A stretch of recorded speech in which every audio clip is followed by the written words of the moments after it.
The White Sox were the consensus pick in the American League Central before the season got started. There's been some rough parts in this first third of the season, but things might turn around. One thing that's definitely turning around is going to be the White Sox representation on this show. Nick Murawski of Locked On White Sox is going to show up. This is Locked On MLB.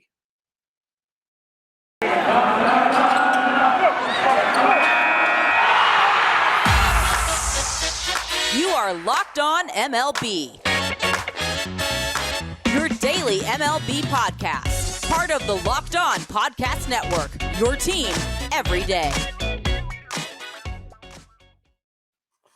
Hello, baseball fans, and welcome to Locked On MLB, part of the Locked On Podcast Network, where it's your team every day. This is the daily podcast. We talk about all of Major League Baseball. I am your host, Francis Sullivan. If you're looking at there, my lower third, you just call me Sully. This show is being part of the Locked On Podcast Network, and thanks so much for making us your first listen, as we're available on all your free podcasting catchers. And you can follow us on Twitter at Locked On MLB Pods. Same handle for Instagram. I'm your pal Sully. You can follow me at Sully Baseball on Twitter, Sully Baseball Podcast on Instagram. Well, the White Sox were the team that I think everybody and their donkey were picking to win the division. As of this recording, which we're doing this over Memorial Day weekend, the Twins are in first place. And to be fair, I actually did pick the Twins to make the playoffs. Thank you very much. I am Nostradamus. I did not pick the Yankees to make the playoffs. I'm dumb. Someone who isn't dumb, how about that for a transition, is the brand spanking new host of the Locked On White Sox podcast. We're going to talk a little bit of Southside ball. My dog is hearing me yell, and the dog is saying, "Where's Nick Murawski of Locked On White Sox?" There he is. How you doing, Nick? Hey, Sully. Thank you for that intro. Really appreciate being here, buddy. Yeah, you're in the Jermaine Dye man cave, it looks like, you're back there. MVP. Yeah, absolutely. Yep, that year, 2005, Scott Podsednik and I tied for home runs that year. And except when it came to the postseason, where he homered off my beloved Red Sox, and I said, let's have a walk-off in the weirdest October in Brad Lidge's life.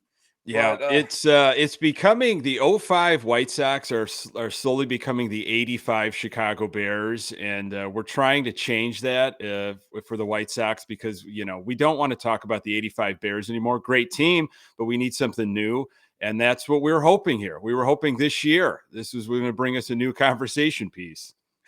My cousin Dave is a rabid Mets fan and was a rabid Mets fan in '86 when he gave me, I don't know if you know what happened that year, a little bit of needling. But even he's saying the Mets have to win the World Series if for no other reason that people could shut up about 1986. And I can imagine, for White Sox fans, imagine I have what I call the rule of seven, which is you don't really have your first concrete sports memories until you're around 7 years old. And imagine someone who was born in like 2003, 2004, who's, in college right now, thinking, I'm sick to death of hearing about the 05 White Sox. I didn't experience them. I want to experience something of my own. Yeah, and to make matters worse, NBC Sports Chicago, which does all of the White Sox games, they brought Ozzie Guillen, who was the manager in 2005, back a few years ago to do the pre and post game. Now, I love Ozzie Guillen, but it's just a further reminder of how much we are attached to that 05 White Sox team. And yeah, hey, I love those guys: Mark Burley, Paul Konerko, Podsednik, AJ Pierzynski, legends will always be legends, but it's time to have a new team. And we thought 6 years ago when the great rebuild of the South Side began that we were going to be here talking about, definitely World Series contenders. It's interesting as you and I were talking, we talked about 30 minutes before we hit record here. We probably should have recorded that. That would have been an interesting episode that we were talking about. But I've lived in the Bay Area, I've lived in New York, and I now live in Los Angeles County. And I have gotten to know people who are fans of the second team in each one of those areas. Met fans have a little bit of a chip on their shoulder, and a little inferiority complex. A's fans who are so dedicated and so diehard and are constantly replaying the Charlie Finley era A's and the '89 team that beat the Giants. And Angel fans, they also have a little bit of a chip on their shoulder, partly because they have the best player in the universe and they can't make it to October. I always felt the White Sox always got shortchanged in a lot of the discussion of Chicago lore, discussion of beloved Chicago teams. I'll never forget my mother, who's listening to this show. Hi, Mom. Was on a business trip in Chicago, and she was like, she was gonna want to buy me and my brother like a T-shirt. And this was Jordan was playing then, Peyton was playing then, Ryan Sandberg and Andre Dawson were playing then. I don't know enough about the Blackhawks to know who was playing there, but she said it was a sea of Walter Payton's, Michael Jordan's, Ryan Sandberg's, and Andre Dawson's. And because my mom is my mom, she asked the clerk, "Do you have a White Sox shirt?" And like way in the back by the Chicago Blaze was like this one lonely White Sox shirt sitting there. And this is when they had the cursive C. Mm-hmm, And of course, my mom brought home a White Sox shirt for me. And I think the person working the counter got a bonus for selling a White Sox shirt in 1989. Yeah. But yeah, and it's funny, like when the Red Sox won in 2004, that was like, the media treated it like it was a seismic event. When the Cubs won in 2016, it became a geological event. It was so earth-shattering. When the White Sox won, it was huge for White Sox fans, but it didn't get nearly the national attention. And I have a tiny theory about that, which is they never had their backs to the wall. They never had that moment. They only lost one game that whole postseason. And while there were some wonderfully close games and walk-off games, etc., and A.J. Pierzynski being a little cagey with a ball in the dirt, they never were like their backs to the wall on the verge of elimination like the Red Sox and the Cubs were. I bet if that was a 7-game series against Houston, it was ironic. It was a sweep, and yet 3 of the games were nail-biters. I think that was part of the reason why that never got the attention that, they just steamrolled the Red Sox, Angels, and Astros. Yeah, I think, you're onto something there. It was shocking for Sox fans. I think typical to a White Sox demeanor of when they lost that first game to the Angels, we thought, well, that's all over. That was a fun run. What do we have in store for next year? But, they rallied, and to lose only one game that offseason was just amazing. And then to, obviously sweeping Houston. I think it's how the streak was romanticized for the Red Sox and for the Cubs. The Cubs, the lovable losers for so many years. Oh, poor Cubs. They've got this wonderful museum that they play in, and the day games for so many years, and the WGN power station, and Harry Carey, who was a White Sox broadcaster before the Cubs, and they have suffered for so long. That was built up in Hollywood and the media, the Tribune owning the Cubs for so many years. They were front page material. Everybody just had this, who didn't even know, like they may never have been to Chicago. They couldn't even, name a player for the Cubs, but, they've suffered for so long. Like, let's give them their due. People didn't know about the White Sox. They didn't know that it'd been a long time, over 80 years. So I just don't think, folks built up any kind of love for the White Sox at that point. Yeah, I think a 7-game series would have been nice, but they needed a backstory. The Cubs had the whole backstory of everything that they were going through. Same thing with the Red Sox, the curse. And White Sox didn't have any of those fun little ghosts, or maybe they could have invented some things. But wait a second. They were doing this just as Ray Liotta just died. They had a film about White Sox ghosts. I mean, how much more do you want? I mean, they had the ghosts coming out of the I'm not allowed to swear, the effing cornfield. Sure. I mean, how much more could you have built up? And when they did the whole Field of Dreams game last year, and I rolled my eyes back to my head that I looked like Linda Blair in The Exorcist. when I heard about they were doing that game. And I bought it hook, line, and sinker Sure. when Yeah. I watched it. And of course, the game was such a great game and so exciting, and the great ending to it.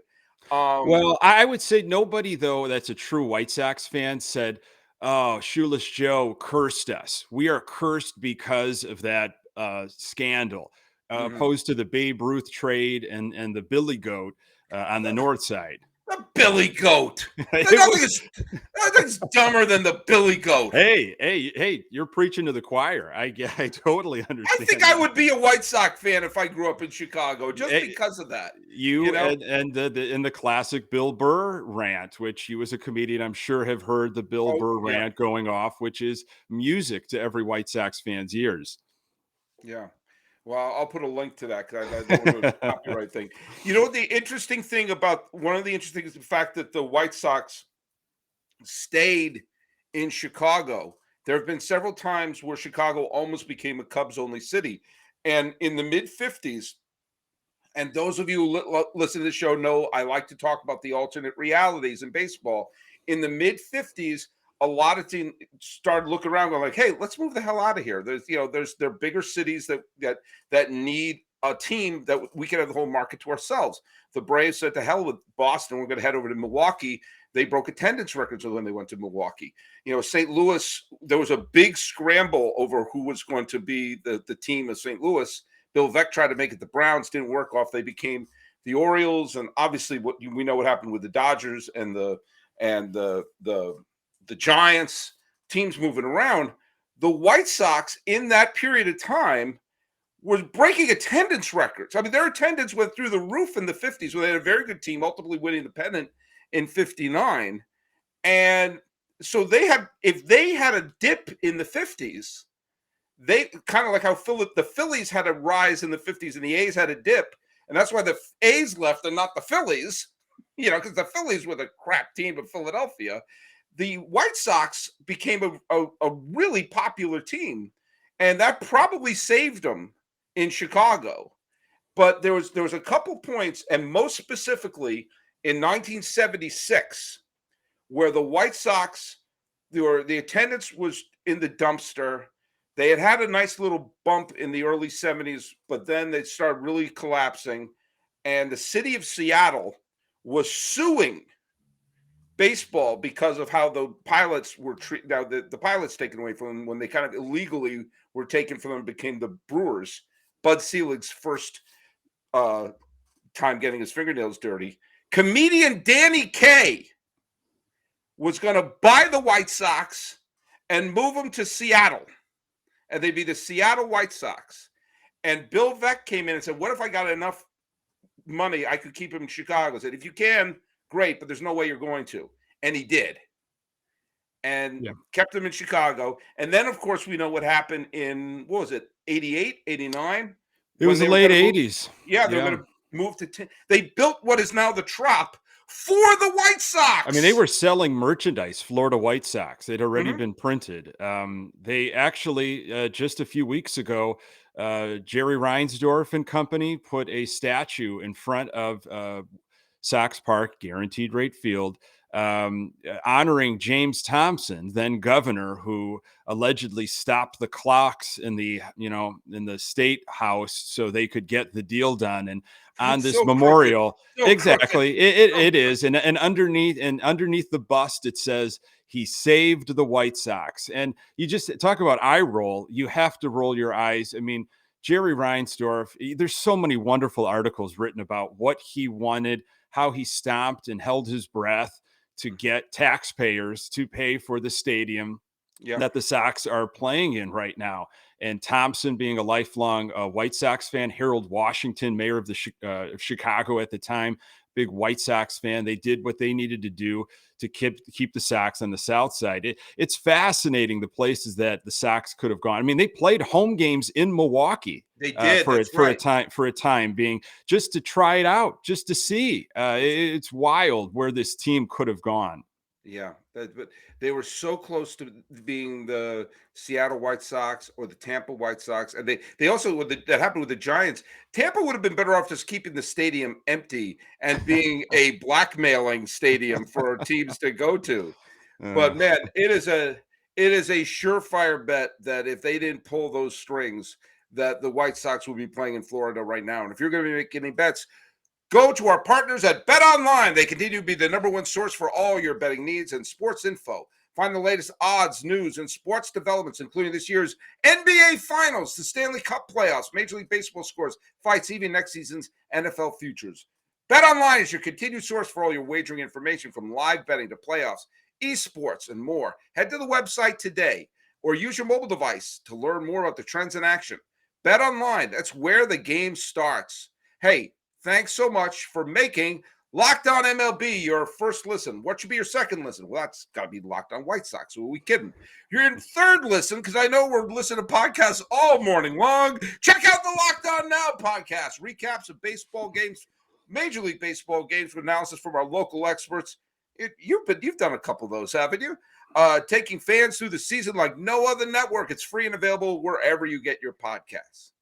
All right, look it. We could talk about we've talked about the White Sox of the past and the White Sox of a parallel multiverse. Mm-hmm. It's sort of Spider-Man No Way Home, except we're reaching in and we're grabbing Shoeless Joe and we're grabbing Danny Kaye. But let's talk a little bit about the 2022 White Sox, the team that I picked to win the AL Central. I'm guessing you picked to win the AL Central. I'm picking everybody in this court picked them to win the AL Central. And here we are. They're trailing the Twins. And I will just say this. I still think the White Sox are going to win the AL Central. And I actually think the Twins are going to win one of the wild card spots. But I personally think the talent on the White Sox is too strong. I think they had a terrible start to the season. And I think while they've been slumping a little bit lately, I think they have the talent to turn it around. But I'm not the White Sox expert here. You are. Yeah. You have the banners and the mustache to prove it. So I couldn't resist. I'm sorry. No, and I'm gonna go get an Italian beef in a couple hours to seal the deal. So we talk history and we talked about all that stuff. And what does it really mean? Well, in the whole history, over 100 years of the White Sox, they have never repeated as division champions. There has never been a repeat. Came close in 94, and we all know what happened that year. So, there was a lot of pressure on this team. This is supposed to be a World Series contention window based on, obviously, what our fearless leader, GM Rick Hahn, has said. This is it. We have prepared ourselves. Now, we did not see what we wanted to see as fans in the offseason. We don't think the money was spent correctly. So there were some question marks coming into the season, but a lot of injuries. We didn't even start the year with Lynn. We're still waiting for him to be added to the rotation. That could be in a few weeks, and he was marvelous for the White Sox last year. Eloy Jimenez has been on and off hurt. He's on the IL right now. We're waiting for him to come back. He hasn't really played consistently for us. We didn't start the season with Yoan Moncada. Not that really has helped, but maybe his injury at the beginning of the year has caused some of his problems right now. We're really waiting for some consistency. We're waiting for this White Sox team, as you have said, as a lot of prognosticators had said.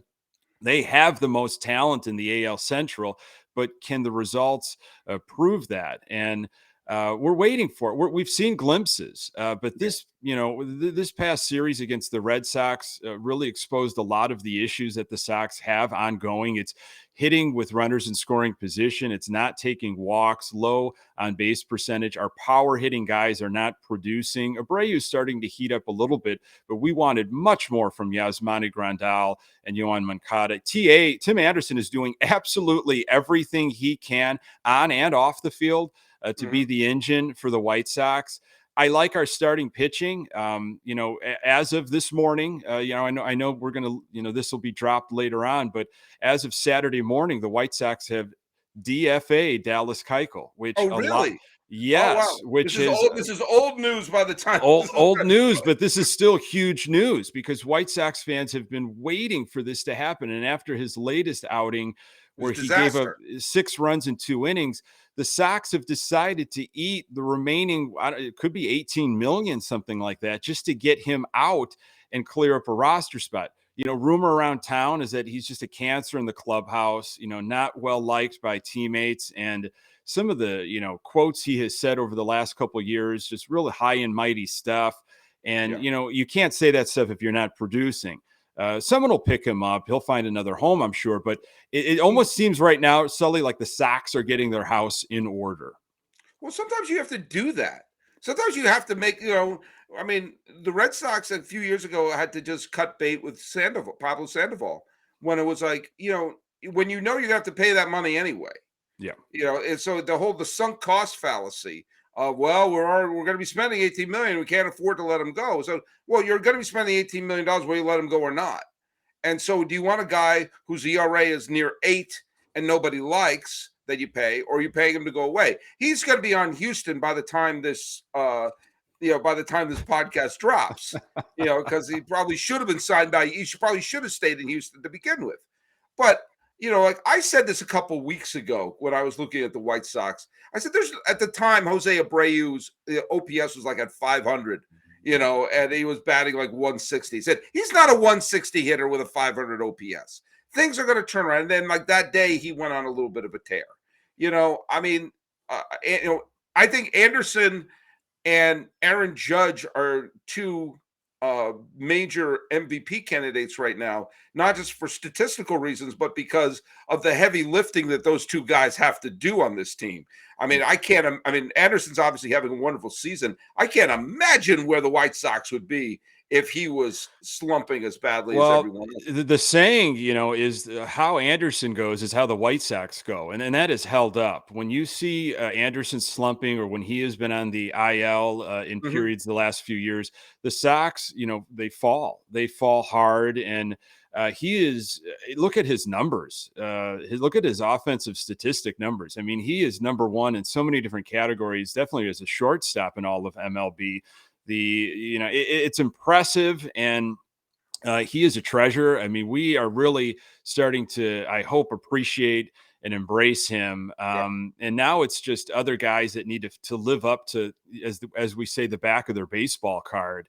Obviously, we know that there's more, metrics that go into play, but I have a lot of faith in this starting pitching, from Cease to Giolito, what we've seen out of Michael Kopech in his first year in the rotation.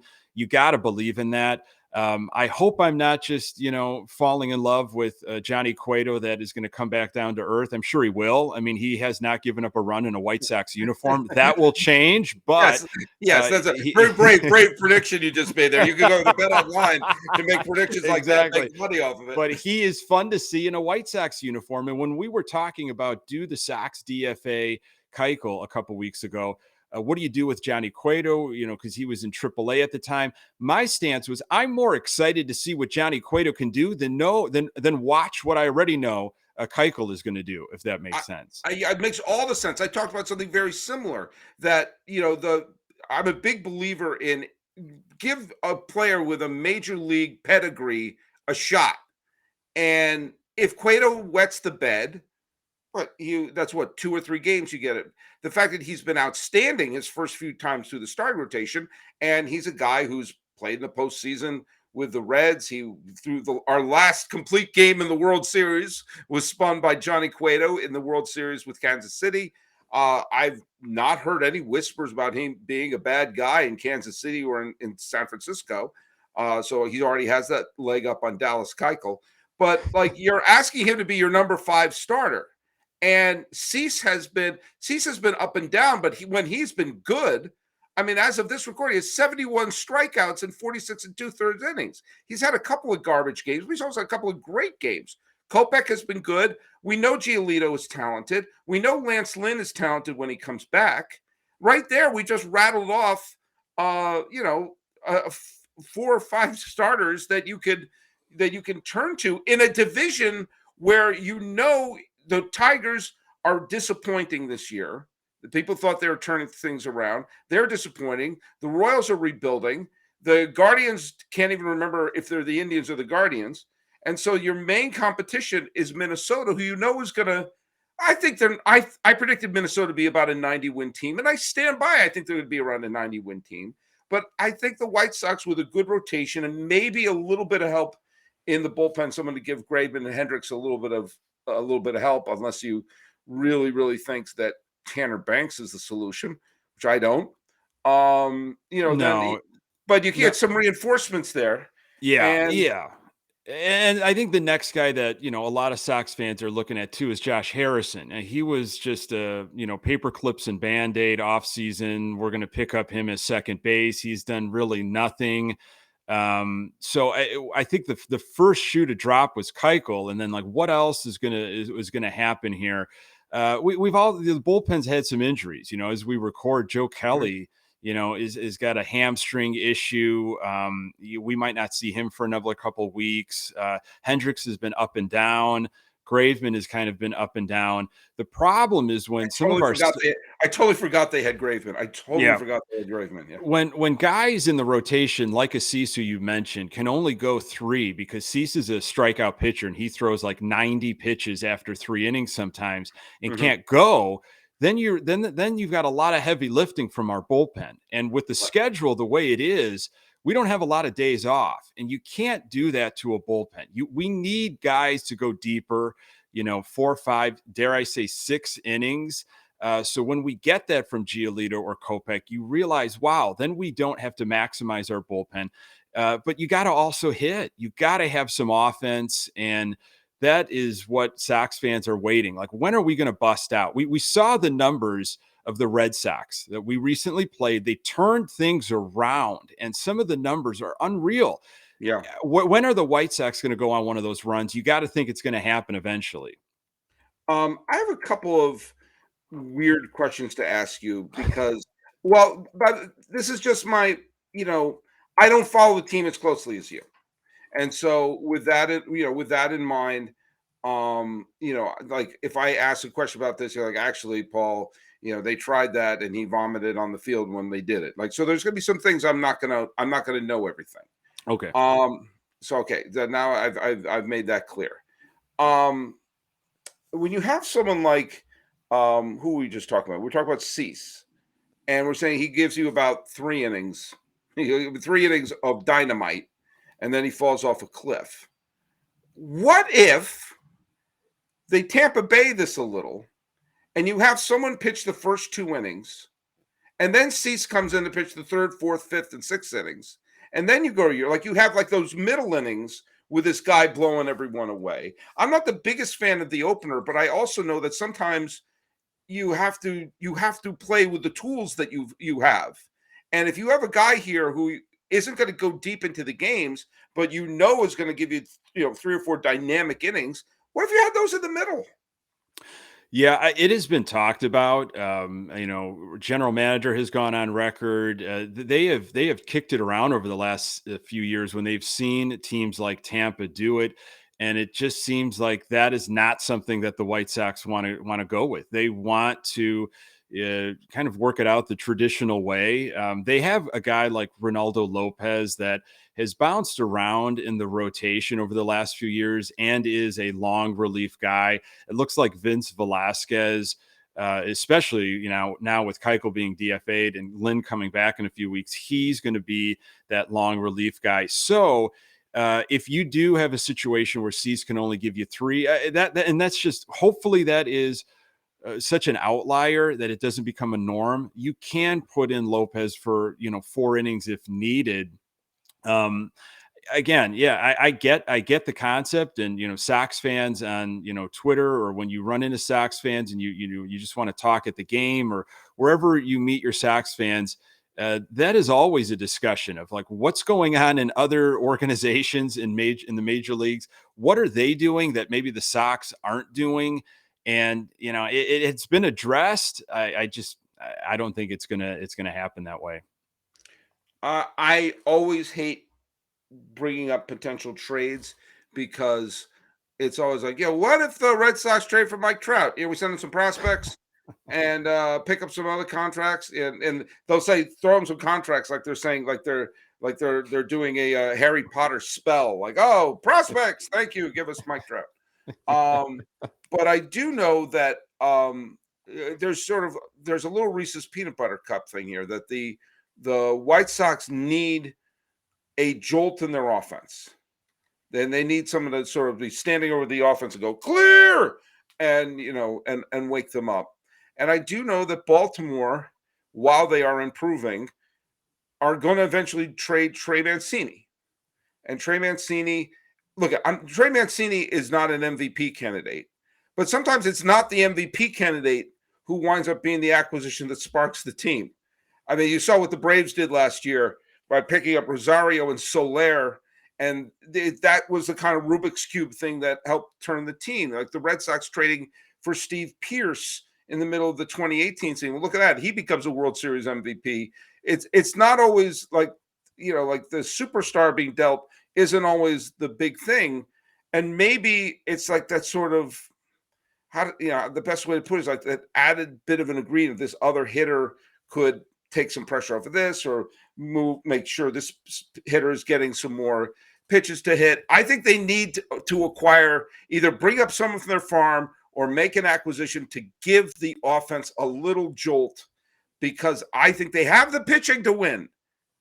And I think they have the pitching to go far, but not if they don't have the offense. And you brought that up. But why couldn't they sort of bring in, that could electrify the team. Sometimes the arrival of a player like that can do exactly that for a squad. Yeah, I mentioned Josh Harrison only because we've got a guy that can be brought up as, and sorry, man. Sorry, I stepped on you there for a second. You're the guy you can bring up there, and his name's Yolbert Sanchez, and he plays second base. And what's the worst that can happen at this point? I mean, he's been hitting the ball fairly well. Can it translate to the bigs? We don't know, but I don't think it could be worse than what Harrison's giving us offensively. We don't have a ton of assets. That's the other thing. Our farm system has been depleted because we have tried to package things up somewhat unsuccessfully over the years to go after a talent. And trading from the big league roster is always tricky. But we have guys like, for example, Gavin Sheets, that is a natural first baseman. He's been shuffled out into the outfield. He's a left-handed power hitter that needs at-bats. And we're just not going to be able to give him those at-bats. We shouldn't be giving him as many at-bats, because between him and Andrew Vaughn, it's Andrew Vaughn. He's the future. We've got AJ Pollock. Adam Engel is a far better a defender. And once Luis Robert comes back, hopefully this first week of June, he's obviously going to be your center fielder for the future. So, I think the Sox have to look themselves in the mirror and say, what guys are, hey, this guy's got a future. It's just not with us. And how can we entertain maybe a deal? You just don't want to get desperate. We're not at that point, but yeah, to your comment, I think a little bit of a spark, a shock is definitely what we need. We're here with Nick Murawski of Locked On White Sox. He doesn't have a chip on his shoulder. No, he's positive. He's happy. He loves his team.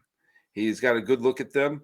I picked the Blue Jays to win the pennant this year. I honestly did not see the Yankees being this good, as we're at roughly the 1/3 mark of the season right now. And this is really the first point where we can, do a checkpoint. We can take a good look at our team. And I think you've broken down the team a lot in this to show that there are parts of this team that are working great. There are parts of the team where they're going to eventually turn some things around. Give me, with your team right now, I do need to know this, because I gave the team a lot of flack when they brought back Russa.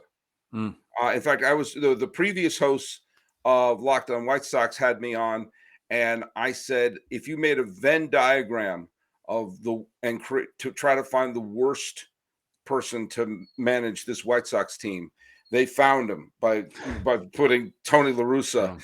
Now, to La Russa's credit, they won the division last year. They some might say they won in spite of him. There is a little bit of, hey, you're already in the Hall of Fame. You had the greatest way to ride off in the sunset, which is winning Game 7 of the World Series. I'm sure you just, enjoy your life and, call an Uber if you get drunk. But that was a mean swipe at Tony La Russa. But, if this White Sox team underperforms this year, do they say goodbye to La Russa? Tony La Russa is not going anywhere unless he wants to go somewhere. He is the manager of the White Sox because of Jerry Reinsdorf. Jerry Reinsdorf said, and this is speculation, but I don't think any White Sox fan that has been following this team would deny it. Basically said, look, we've tried it your way with Ricky Renteria, and now we're going to do it my way, and we're going to bring in Tony La Russa. If you watch the press conference where he was announced manager, the look of Rick Hahn's face during the press conference, it looked like he was held hostage, and a video needed to be released just to let everybody know that he was okay. He looked uncomfortable. It looked like this was definitely not his decision, which was kind of sad because he is the one that tore everything down. He got rid of the assets. He made the Chris Sale trade to bring Yohan Moncada and Michael Kopech over to the White Sox. He tore it down and started to build it back up. And I feel like the capstone was then putting maybe the manager in place, and he was not able to do that. And so if La Russa goes, they're going to, I don't know. He has a conversation with Jerry, and Jerry says, you know what? This is probably not working out. We got to figure out a way to make it look like this is on your terms and you just deciding, you know what, I'm going to spend time with the family. It's a really complicated, bizarre situation. It's why a lot of Sox fans are just so tired of the Reinsdorf era. And yes, the calls for Tony La Russa to be fired and gone are constant, especially when some of these lineups get thrown out there with Lurie Garcia hitting second or Andrew Vaughn in the 8th or 9th spot. But you have to understand the dynamics, and La Russa's not going anywhere unless he chooses to. You know what the funny thing is, because I was living in the Bay Area when he took over the A's, and at the time, he was considered like the most forward-thinking, cutting-edge, thinking outside the box manager in baseball. And it just kind of shows, it's kind of like what happens when a comedian is the funny, cutting edge, pushing it to the limit standard of comedy, and eventually they become old and just a lounge act. This is right now, we're currently at the Bob Hope hosting the 1975 Oscars part of Tony La Russa's career, which is, it made sense in my head. I mean, there's a great documentary that just dropped on George Carlin and how he had to reinvent himself, and he had to take a step back and say, wow, I'm doing the same stuff. I was the cutting edge. And now I've got to do it again. It just, it seems like La Russa is just really tired, and it's almost like he's doing Jerry Reinsdorf a personal favor. And yeah, he was so slick with bullpen management years ago. He invented the closer, some would say, with the Dennis Eckersley stuff, and how he's managed the bullpen with the White Sox, very questionable. Yes, he won the division, but again, the group of talent that was on that team finally healthy towards the end of the year. How can you not get the Division One? The problem was the ALDS against Houston. I mean, every weakness, every managerial situation was completely exposed by the Houston Astros and what they were doing. So the inability to adjust, and sometimes you have to adjust quickly against your opponent, has just not been there. We haven't felt that energy or that spark from La Russa. And I'm only half kidding when I say this. It's going to sound like I'm making a joke. I'm only half kidding. The reason why I know that nobody is being totally honest with Tony La Russa and anyone's tiptoeing around any criticism of Tony La Russa, is that he goes out in public with his hair colored like that. It's true. It's true. It sounds like I'm Yeah. making a joke. I kind of am, but I'm making there. But there's some It's a truth bold to it. play. It's a bold play. So It looks like he looks like a wig. It looks like the hair is sewn into the hat. He cut out a gorilla mask, and the hair from the gorilla mask he's put on top of his head. That is not the hair. Look at I'm significantly younger than Tony La Russa. Okay, I'm 50. I'm not young for anything right now, even being a Supreme Court justice. But that being said, my hair, which thank God is still on my head, is getting gray, and it's getting gray. And I have the whole, Reed Richards, Paulie Walnuts, white strips going across the side of my head. I wear it well, but Tony La Russa, he's a shock of black hair. I've not seen hair that badly colored since Dick Stockton. Yeah. Let's do another dated reference. When Wayne's World came out, there were these you could get a Wayne's World baseball cap, and there would be the black hair coming out of the wig, out of the hat, to kind of complete the costume. And that's what might be happening, But hey, again, he's untouchable. He's Teflon Tony. That's what I call him. Yeah, and there's whenever anyone, like when I was calling for Boone's head, when anyone says, or when the Cardinals bizarrely fired Schilt after dragging him to the postseason, said, "Okay, you're fired." Whenever anyone would say, "Well, if you're going to fire me, who are you going to replace him with? Who are you going to replace him with?" And my answer has been consistent, and that is Bruce Bochy is retired. He's not coming back. He had several lieutenants who were by his side in all those championship years. And if you look at the managers like Leland and Joe Madden and people who were bench coaches and coaches for championship teams have become great managers on their own right, Hensley Mullins and Roberto Kelly are sitting there. They should be major league managers. Roberto Kelly was an all-star. Hensley Mullins played forever in several different countries. They've all played in different eras. They all speak multiple languages. They were the part of the brain trust as the Giants went on to win 3 World Series in 5 years. And they deserve a shot. Yeah, there's a guy that name that I had in Roberto Alomar, who's been the first base coach forever. Sandy Alomar.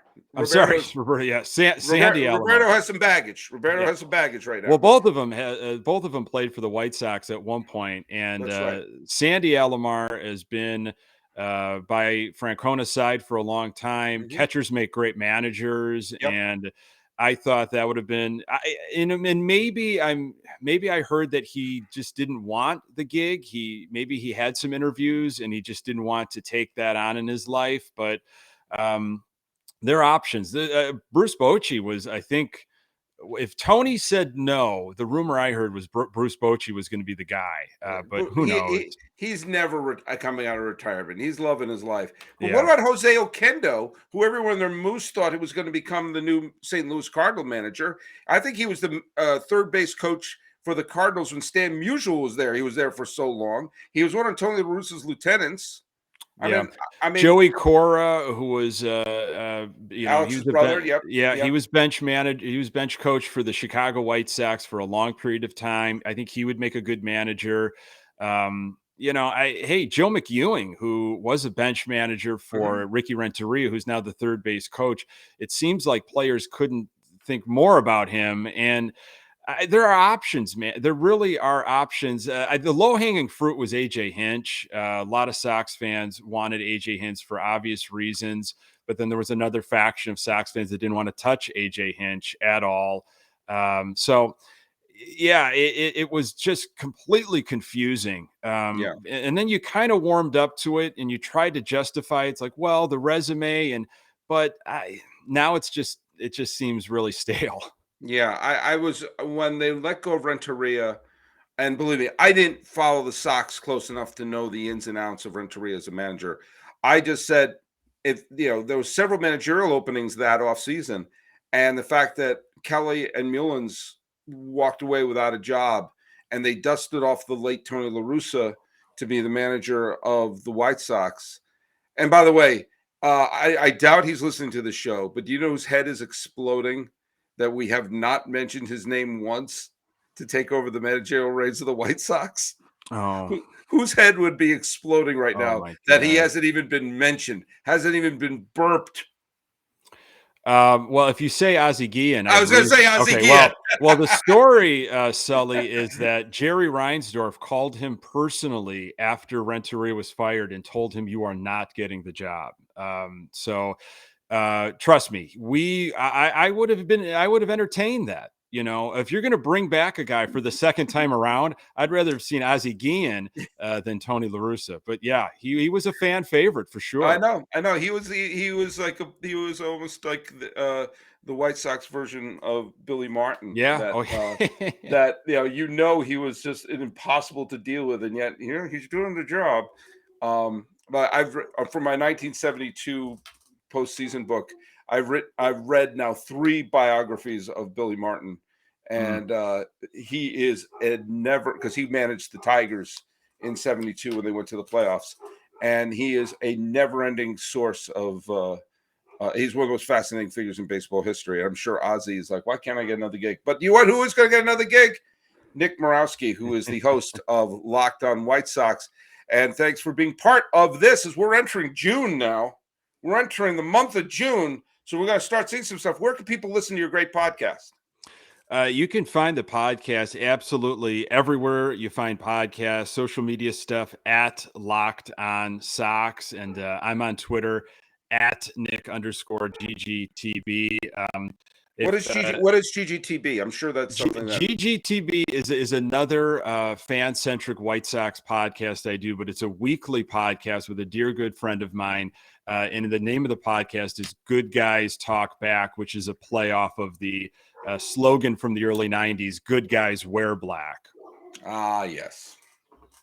Well, we can keep that going. And I hear my dog barking upstairs. So I owe her a walk. So you can follow me at Sully Baseball on Twitter, Sully Baseball Podcast on Instagram. You could follow this podcast at Locked On MLB Pods, same handle for Instagram.